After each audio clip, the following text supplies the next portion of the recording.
What's up, guys? I'm SaltEMike, and this is your Star Citizen Week in Review for March 18th, 2024. Two events went live this week, and to exactly nobody's surprise, they're mostly on the web store.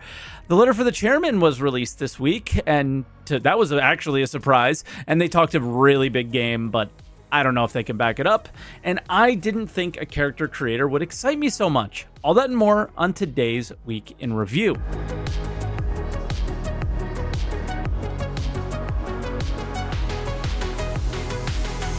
And as always, if this is your first week in review, this is where I take all of the official Star Citizen news each week, put it into one video, and share my opinions about it. I also live stream on Twitch, twitch.tv/SaltEMike. And as always, every week, more of you guys stop by and say nice things. It's awesome.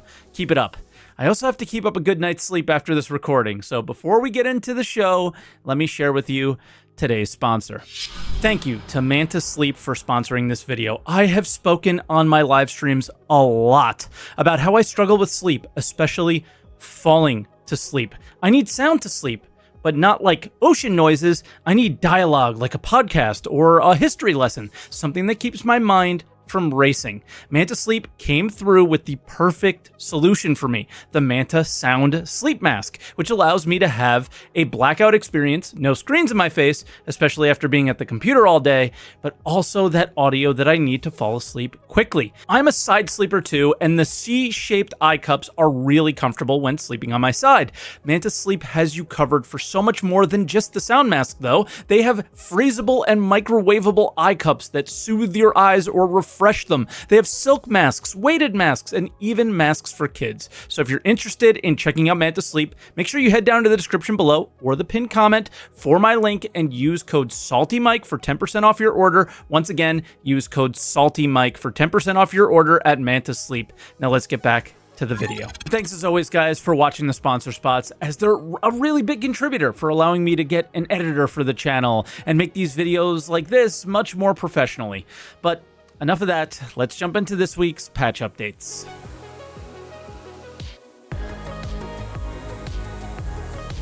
All right, we're going to start out on Wednesday with Stella Fortuna, or St. Patrick's Day, and it triggered an event on the website and in Arena Commander. Paints are for sale on the website for 3 new ships, the Fury, the Hercules, and the Razor. They look kind of cool if you like green, not really my cup of tea, right? In Arena Commander, this is my cup of tea. If you win team elimination and come in first place in terms of points, you will get a 2954 Stella Fortuna coin in your hangar. This is much harder than the other challenges as you have so much competition.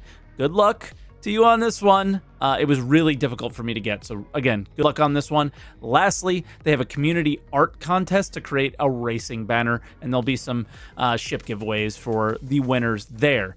Then we had a little hotfix that went live to trigger the PU event called Overdrive. And this has been in the public test universe. We've talked about it for some time now. For now, all you have to do is complete 5 of any difficulty of these priority bunker missions, and each week they'll add more different types of missions that are also like progressively more difficult. If you complete all the missions, they give us kind of leading up to Xenothreat, which will run during their big ship sale Invictus launch week. You will get an upgrade token for the F7A Mark II, but this can only be applied to the F7C Mark II, which is only available to purchase on the web store that just came out this week. More details we'll talk about the actual ship in the other update section, excuse me. Also, this reward seems to be kind of like the Hornet Heartseeker versus the Hornet. It is a loadout change, so you could technically swap the upgraded nose mount from the A to the C, but end up with unique, basically like unique paint and a larger missile hardpoint, question mark. I'm not really sure on this one. Again, we'll touch a little bit more on why that may not be true later in the video. So, this currently has a buy-in for the reward to matter on it. If, and this is a big if you're able to buy this ship in-game at a later date when the ship is available for purchase for UEC, can you apply this upgrade to that ship? This event wouldn't be nearly as bad if that was the case. But who here thinks that will be the case? I certainly don't yet. I asked the community team, and I will leave a note in the description if they confirm any of this or deny any of it, okay? So check out down below and see if I find anything out, but Guys, it's a ship sale. I think we know what's going on here. Another moment where marketing doesn't just get its hands on the game. Like, it's just where they just can't help themselves. But it absolutely ruins the participation for a lot of people. I think this has a really big scar on what could be a really fun event. Then the letter for the chairman. This was pretty cool, I think, but also one of those things where it's like, we'll see. I don't have a ton to say on this one because, again, I made a video and you probably saw it. So there's also a video on the React channel that goes super in-depth for this. But the main points were they're making a big push towards server meshing and Star Citizen 4.0 with a very exciting preview test or tests in the preview build coming. And I think these are the single most important tests that we will see the entire year. And that is testing server meshing within one system, not between the two. You would think the jump points are a big deal. I don't think so. This means a server can basically control Crusader and another server can control Hurston. And what that will do will drastically increase player counts and potentially improve server FPS and AI interactions. How well these tests go, I don't know, but they are paramount to how well this year will go, in my opinion. They talked about Star Citizen 1.0 as well, which I think is a bit insane. They internally listed out all of the features and improvements that they need to be made, that basically need to be made in order to achieve 1.0. And that is what the company is using to prioritize the work that they're doing now. I assume, I don't know. And that's great. But the 1.0 kind of thing is going to be multiple years away. And they also intend to share with us the listed features on the progress tracker at some point. But this is taking a while because of all the changes they're making internally. And that leads us to where they talked about the layoffs and restructuring, moving people from LA further east to more easily coordinate with the UK studio. It's 1 hour difference, but okay. And now I have to rant a little bit. I'm supposed to believe that this letter, after all the insane letters over the years that barely came true, I'm supposed to believe this. Of course I don't. I simply see how things go and assess them as they come each week, like we do here every week with these videos. And my assessment is they just talked about 1.0 here, and within 2 days, they released what could have been a fantastic example of their focus on improving the player experience with this Overdrive mission chain.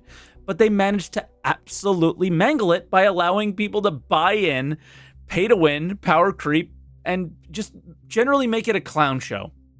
How am I supposed to look at this letter with any confidence when the leadership allows something like this to exist? I can't. That is what this letter was meant for. It was meant to help instill confidence for the future. Great job, guys. Great job.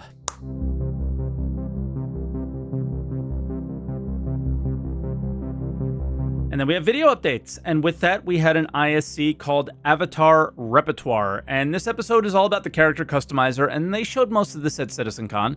But we see the PU version of this for the first time. And let's start out with the biggest change from the old customizer to the new. So the character customizer that's coming into Star Citizen in 3.23 is broken down into 4 main sections. The first section of the character creator is the DNA system, and that's where the player actually interacts with the blending and the shape of the actual head itself. It's still the same DNA system in terms of when we apply it to the characters. The difference is how we interact with that DNA system. So we've introduced face sculpting. This is the big thing. So you can just grab these nodes on the face of the character that you have and shape it as you see fit. What face sculpting allows us to do is, instead of saying, I want a certain proportion of a certain head, it allows us to say, I want to pull this vertex to this position, and then we can work out what proportions of different heads is required to get that vertex into that position. The system is very, very cool, as behind the scenes, we can't just adjust the face into certain shapes and be happy with it. We have to also change the rig. We also have to change the corrective blend shapes. But we've also kept the original DNA blending as well, but we've tried to improve the user experience of that as much as possible. The ability to click and drag so many parts of the face and head will make creating amazing and far from amazing looking characters much easier. Now, I think the change that has the most impact on the realism of the characters that we'll be making is the feature they touch on next. Skin. So some of the other things that you can do in the DNA section is the skin tone adjustment, as well as the skin material or the skin texture itself. So what you can do within this is you can actually skin tone adjust this into realistic shades of certain skin tones to better represent yourself. Your freckles, and we have some blemishes on there. And these represent actual scans of people that we've done throughout the course of the years, and we've actually scanned a whole bunch more that we will be adding to the pool as time goes on. But we are always making that pool larger, so the faces are always going to look better and better and have more variations in them. Not a ton to add here. It looks absolutely amazing. It looks great, and it really is representative of many walks of life, which is going to make creating something similar to yourself or others much more possible than we've ever had before. Next up is hair, which we've seen a lot of, but we do get a bit of a surprise in there as well. So the next big aspect is hair. So within the hair section, there's a whole bunch of new hairstyles, which is obviously the first and most important thing. One of the interesting things, and the teams I represent worked really, really hard on this to have some hair simulation onto it. So you can see the hair move around as you're even selecting it, and then as you add it onto the character, you can see it move around even more. But better than that, you now also have a massive library of beards and facial hair and eyebrows as well. So you can mix and match to get exactly what you're after. Instead of what we had before, where you could cycle through hairs, you could cycle through hair colors. You now have a massive library of all the hairs. Whereas in the previous character customizer, we just had a bunch of preset material variants. For the new character customizer, we want to give the player the power to go in and actually edit those materials. What's even cooler about this now is, though we had the hair selections before, you could never tint it. You could never come up with your own color set. We can go in and we can change the natural color of the hair. We can change the dye amount. But we also have the new gradient system where you can choose to have one dye color for the roots of your hair, another dye color for the tips of your hair, and then you can set where the gradient changes. Not only do we have like a blonde hair, but then we have a purple highlight that's done at the end or done at the top, and that's all player configurable. So not only do you have a whole bunch of different hairstyles to choose from, but you've got the full color gamut as well. And all of that is brand new functionality that we've added to a character customizer, so we can update the shader params on the hair in real time. So my favorite aspect of the new facial hairstyles is the variety. We have a large library for being the first version of this, and it's going to grow even more within the coming years. And as we've begun to include more culturally diverse hairstyles in 3.23, the team is working on more that will be seen in the patches to come. So the surprise was that we're getting a portion of the second group of hairs that we saw at CitizenCon, with more to come. Again, making it much easier to make yourself in the game because it wasn't inclusive for everybody. And then makeup is next. So the third major aspect of the new character customizer is styling. The makeup is another completely new feature for the new character customizer. You'll be able to pick your makeup for eyes, your cheeks, and your lips. We actually used to have makeup baked into the textures where we had already pre-selected eyeliners and all these kind of things to represent what that given skin tone was. But we wanted the player to make that choice. We wanted the player to have access to all the different gamuts of colors, all the different specular reactions, all the different highlights that they may want to do for their character. For each of these, you will have some base versions that you can pick from, but you can also go in and tweak these on a deeper level. You can set the opacity, you can set different colors for, you can have one color for the eyeliner, one for the eyeshadow. Like the hair, we can set certain colors and parameters on the makeup, so that's like how glossy it is and the opacity of the makeup. Unlike the hair, we actually set the shape of the makeup as well. And the way that we do that is we're basically adding new textures to the skin material on the players. And again, we update all of that in real time. And that is also quite similar to the new freckles and sunspots, how they work. That's again another texture that we've added to the player character's skin. And then we can tweak these parameters on the shader in real time to show more or less freckles or more or less sunspots. So this is where all the nightmare fuel will come from, I think. I have to say, I do love this, but I also think it goes completely against any of the design decisions that we've had in Star Citizen for what feels like years. And this is a really welcome change. Now it's time to let us be this free with things like ships and armor colors, right? I think that's really something we need. Then they share something we didn't hear or see at CitizenCon. Now, one of the really fun things about the character creator, and I didn't mention at CitizenCon and definitely should have, is that we do have the save and load functionality finally within the character creators. So you'll be able to export your character onto your PC and find that file, send it to your friend, and they can import that into their game and see that character on their machine. So no longer will you have to worry about a reset or anything. You can save your character, you can reload it. You can not only save your character to persistence and get it to load into a PU, but you can save a bunch of characters that you can then just load in at any time into the character customizer. And you can also send these to other players that they can then load in your custom-made characters as well. And this is the exact same tool that we're using internally at CIG to create NPCs that we're rolling out to all players in 3.23. Now, what I love about this the most is that you can have more than one. So some days you can play as the finely tuned version of yourself, and other days you can be that absolute abomination you cooked up. Lastly, the silly endings of the show finally meant something here. We're not allowed to show it yet. Oh, the one thing we're not allowed to show yet. Well, I mean, who wants to live forever? Hold on, I get out of here. There we go. There's a log bit of. Can you see this? No, this way. What is this? Wow. Yeah. What sounds do the birds make?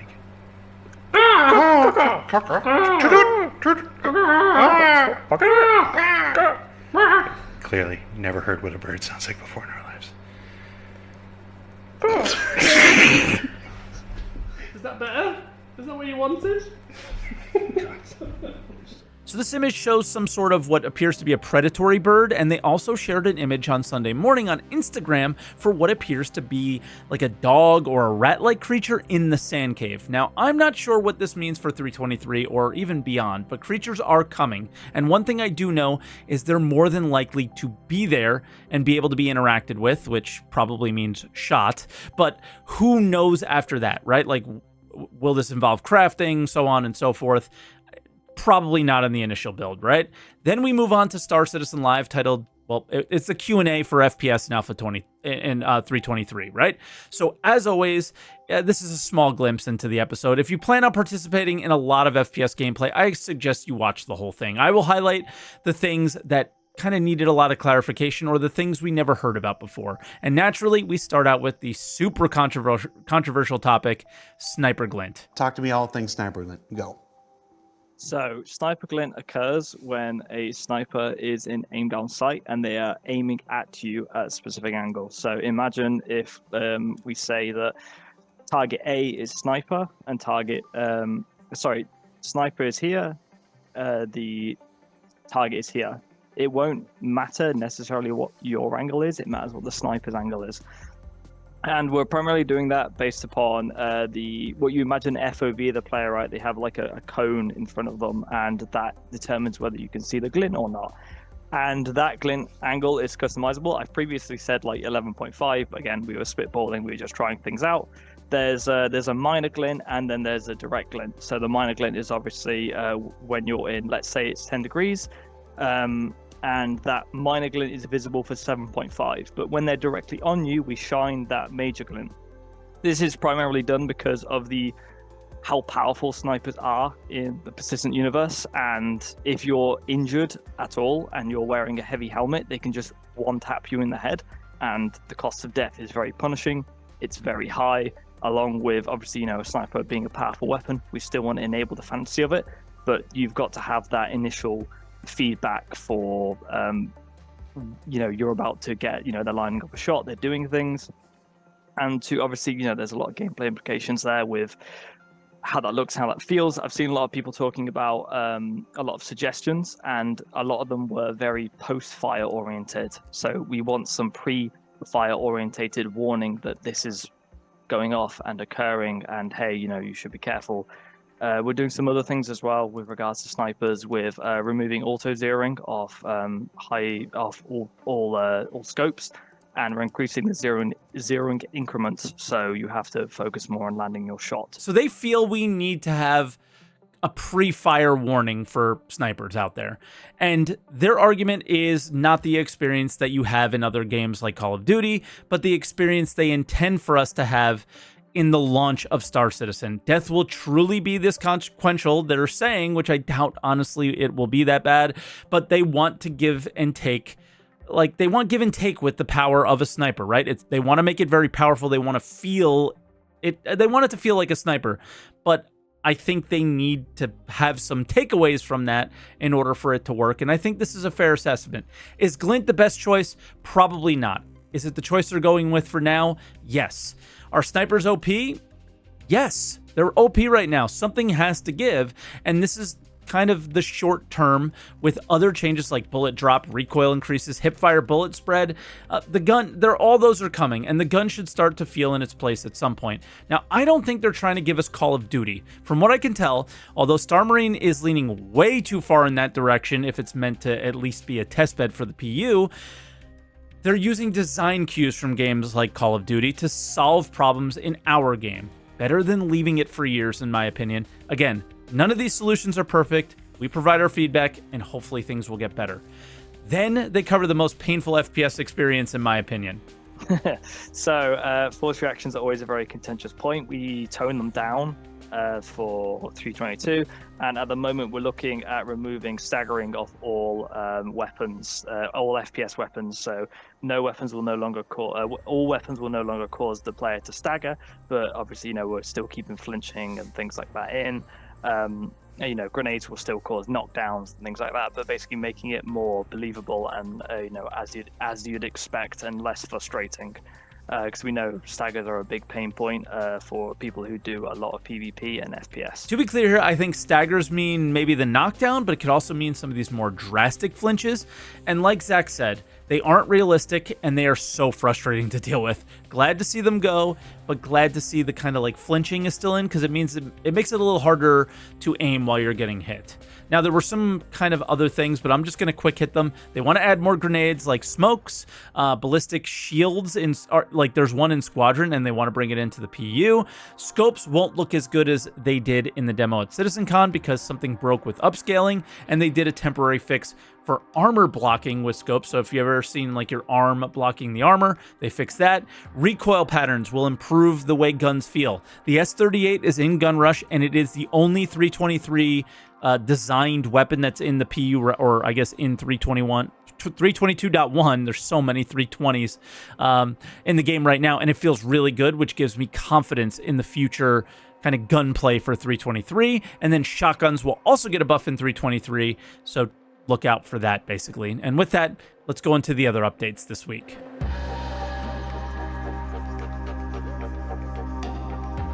And as always, we'll start out with a sneak peek. Not sure really what we're looking at here, but it certainly doesn't look like it's a space-worthy helmet.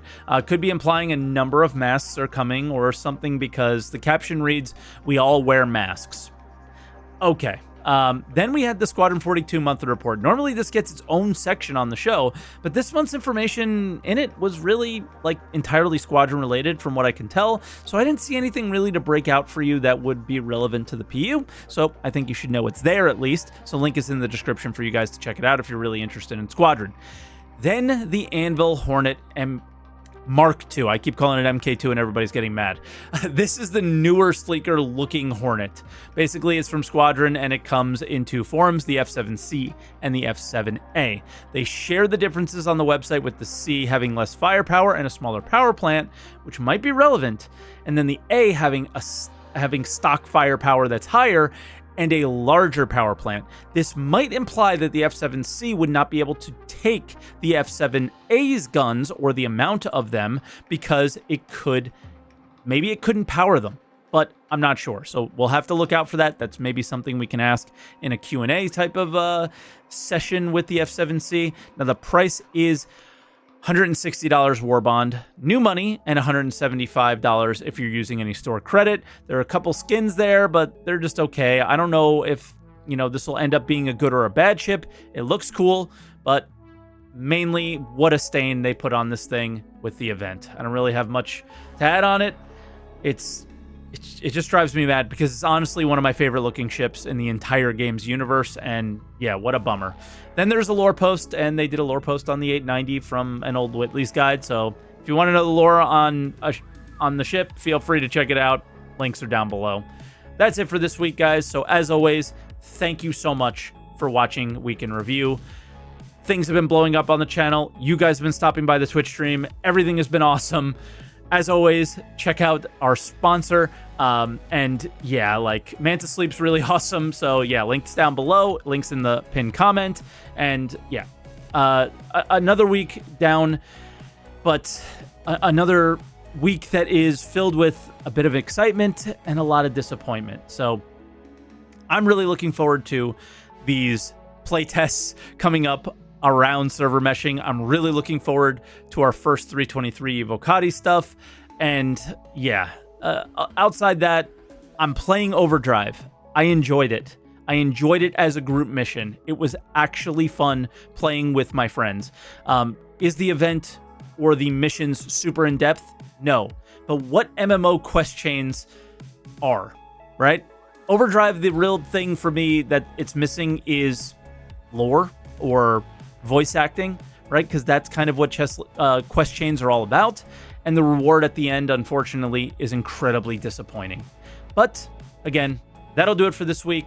Thank you so much for watching. Leave a comment down below. We're doing a bad outro this week, so comment down below about the outro. And yeah, like, subscribe, all that stuff for more Weeks in Review. And I'll catch you guys next week.